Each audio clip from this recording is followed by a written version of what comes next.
here, I'm Kasara, or you can just call me Kas, and I am a 6th-year high school teacher in Arkansas.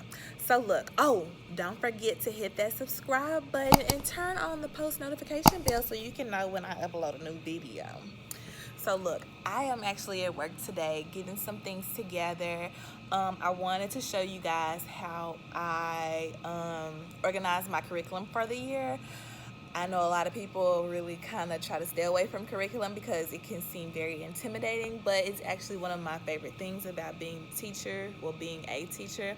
I love organizing my lessons for the year at the beginning of the year. I don't just wait till the last minute. And I also love how everything can be color coordinated and very creative, and I really, really, really like to see how other teachers do theirs. Something's on my face. Wow. I always have something on my face when I'm recording, so just ignore it. But yeah, the good thing is when I came into work today, I saw that 2 of my Amazon packages were here from Donors Choose. Like I told you guys. Oh my gosh, Lord. Hold on, y'all. That's so crazy. We have light sensors in our classrooms. But yeah, like I told you guys before, I signed up for Donors Choose and I created a project. Basically, if you don't know what Donors Choose is, it's a website where people can, where teachers can fill out like a list of things that they want or materials that they want for their classroom, and people can go on and donate so they can get those items. I filled out my Donors Choose request last week. Well, the week of, the 3rd week of July. I don't know when I'm gonna put this video up. And it was fulfilled. Like, everything was paid for within the next week. And I actually have already gotten all of the items. So it took less than a week and a half for me to get my items from Donors Choose. Now, one thing I do really like about Donors Choose is that you can send a link to anyone. Okay, so your family and your friends. Now, I don't know who donated to my Donors Choose project, but I'm so thankful because I was able to put masks, gloves, pencils, automatic stapler, basically things that are gonna make my classroom a little bit more virus friendly. And not that the virus is friendly, but you know what I mean, okay? So I'm finna show y'all what I got, and then I'll take you over there so you can look at my curriculum and my pacing guides for the year with me, okay? So all I've been wearing all year, not all year, Lord, but all I've been wearing all coronavirus season is t-shirts and leggings. Thankfully, the little corona weight that I gained, I done lost it. Praise God. But corona really had your girl shook, and I wasn't finna be, I don't know, y'all. It was just a little bit too much. But yeah, so let's see what this is. Oh, these are my masks. So I got 50 masks for my classroom. I understand that our school is supposed to be buying us masks for our classroom, but guess what? I got some for just in case that don't happen, okay? I'm always gonna be prepared. So that's that. It's one box, and this is the big box, humongous box. So let's see what's in here. But yeah, y'all, so I'm thinking about getting a refrigerator for my classroom just because, we just don't have time for those problems. But I would hate to get all of that stuff and we don't even come back. So it's kind of like, we gotta come back one day. So I guess I'll be able to use it one day. But yeah, comment down below if your school is actually going back. If you're going back in person, let me know down below. Okay, these are my Amazon Basics pencils. They're already sharpened, And I told y'all, like, your girl loves sharpened pencils, pre-sharpened pencils. These are my gloves. I ordered 500 piece gloves. These are disposable, and like I said, I understand that they're probably going to be buying me some of these, but I got some for just in case. I just love Donors Choose. Okay, let's see, what is this? An electric stapler. I actually got 2 for my students. So I'm gonna set one in my student section, that way they don't have to touch the stapler. Okay, I'm gonna sit one over there, and I'm gonna sit one somewhere else in the classroom. That way that we could just eliminate all them problems. You know what I'm saying? Okay then. And I also got a whole bunch of paper. Okay, so this is 1, 2, 3, 4, 5, 6 packages of paper in here. And I wanted to do this because, yes, I'm going to a mostly paperless classroom, but I'm the type of person, I still like to write with pencil and paper. So I'm gonna have it to where my students, if they want to use paper, then they can, but they're gonna have to submit most of their assignments by either scanning their paper or another type of way. So yeah, that's what I got from Donors Choose. Everything that's gonna help my classroom be corona friendly, because your girl don't have time for none of that. Oh, okay. So let's sit this down somewhere, and now we're gonna go over there and look at my curriculum. So ignore the tables, they really need to be repainted, but that's not the purpose. But this is how I organize my curriculum for the school year. I actually took my time to do this last year because I was tired of going on a week-by-week basis. I like for everything to already be planned, that way I don't have to worry about anything throughout the whole school year.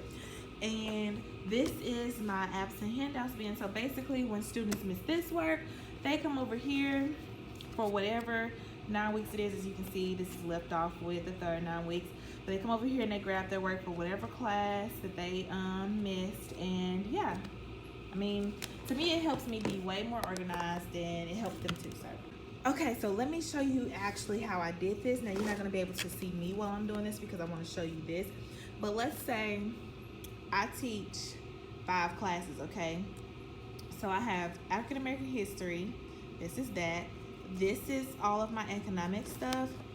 This is all of my sociology stuff. This is all my American history stuff. And this is all of my psychology stuff. Everything is separated into 9-week semesters or full school year. For instance, I teach American history for a full year. So this is a full year worth of stuff, okay? This is for 9 weeks. It might not look like it, but it is. But let's look at African American history. I know for a fact that I want to at least talk about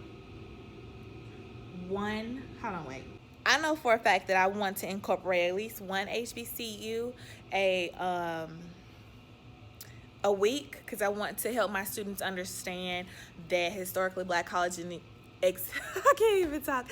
Historically black colleges and universities do exist, and a lot of times, you know, we don't have people to tell us that these colleges are factual.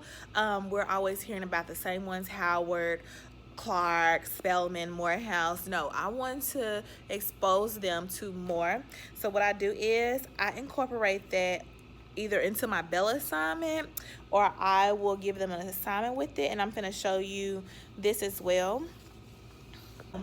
This sheet of paper was in my week 1. As you can see, only thing I do is pull it out, and I have, for African American history, now this is African American history, I have 2 HBCUs that I can talk about potentially, just so I don't forget. An African American influencer, we probably talked about Mary McLeod Bethune, or we talked about Ida B. Wells. And like I said, I just put this at the beginning of each folder. That way I can remember. And as you can see, week 2, I have all of that as well. So you can see I have 3 colleges to choose from, and I have civil rights activists as well. Also, in the folders, I'm glad I started doing this early last year, but I love textbooks, but I, you might not agree with this, but this is my way of doing it. I didn't necessarily want my students to have the textbooks just because it takes up way too much space and we don't even got enough space for all of that. But also, I prefer to just print out the textbook pages. That way they could take notes on the paper and they could highlight and basically write on it. I would prefer to be able to write on it. You can't write in the textbooks. So what I did was I went and got all the information that I wanted them to have. Now this is for each week, right? So I went through and I did all of this stuff. I went through and I printed out all the information that I wanted them to know. And each student got one of these and they were able to write on it as they please. And I did random folder checks, or oh, they hated it. I did random binder checks where I told them they had to have chapter 1 handout, chapter 2 handout, chapter 3. And if you don't have it, then that's just on you. But I mean, hey, also in here I have any worksheets for the week. So with me already having all of my work set out for each week, it made it easy because let's say I need some copies. All thing I gotta do is come over here, wherever week it is, grab it, put it on a copy machine, make copies, and that's that on that. And also, having your curriculum together before school starts makes it so much easier because you don't have to make up anything else as you go. Only thing I have to do for next school year is pull out this work, okay? Or upload the work, because I have it on my computer as well. Upload the work, and that's that. You don't have to reinvent the wheel every single year. Look, I used to be the one that wanted to do that, and baby, I learned my lesson quick. I'm going to use what I already have, and I'm gonna take it from there. So yeah, y'all, I just wanted to show you guys how I plan for the school year. Hopefully this was helpful for y'all. Don't forget, like I said, to go and subscribe. Hit the subscribe button, okay, and turn on my post notifications. Also, if you have not done so, go follow me on Instagram at KB the Teach. So I know that this was kind of boring for y'all, but I just I just wanted to bring you to work with me today. Oh, wait, look. I want to show y'all how I did my planner last year. Oh, so it's not the cutest, but I planned. See, I showed you in my other planner that the days were vertical, and on here the days are horizontal, and that really messed me up because then it means that the periods are vertical and then you got to switch periods. But instead, now what I can do is I can just go up and down one day, up and down the next day. Yeah, it's just caused way too many problems. But as you can see, I did my stuff like this, and of course I did spell a few things wrong, but to save the aesthetic, all I did was white it out and gone about my day. And you know what, this got to be where it was just so much freaking fun. But then guess what, school ended up being canceled, so I didn't get to finish my planner, but I actually stuck with it. And you know what, like, look at this was so freaking fun. Like, I was on a freaking roll. Look at this. I was trying new fonts out. Look, test, review, group discussions. Child, I cannot read backwards. I don't know what any of this stuff says. Black History Month project. I had it all together, y'all. But yeah. So that's all for today's video. Like I said, hopefully you guys enjoyed it. Hopefully I was able to help you with a few things. I am about to actually head back home. I don't have time for it today. So I'll holla.